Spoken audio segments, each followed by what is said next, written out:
Birthday मथुरचा एखादा आमदार किंवा खासदार त्यांचा बड्डे नसतो ना, तेवढ्या मथुरच्या क्रेजला बड्डेला क्रेज आहे. कारण बघा त्या सोशल मीडिया अकाउंटवर मथुरचा फोटो आणि त्याला विश केलेला फोटो दिसतात सकाळपासून रात्रीपासून.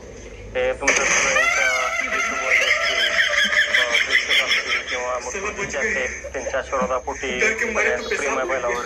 आणि बड्डेच्या पेक्षा मैदानात बैल आला तर तुम्ही बघता आम्हाला बैल पाय पण येत नाही, एवढी फॅन फॉलोअर्स आहेत बैलाचे. त्या सर्वांचा आम्ही धन्यवाद मानतो. सकाळपासून बऱ्याच जणांचं फोन आलं मथुरच्या वाढदिवसाच्या शुभेच्छासाठी, त्या सर्वांचे धन्यवाद मानतो.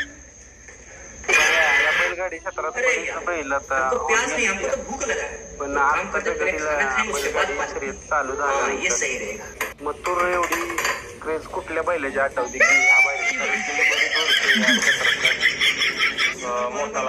मोठा लक्ष मी जवळ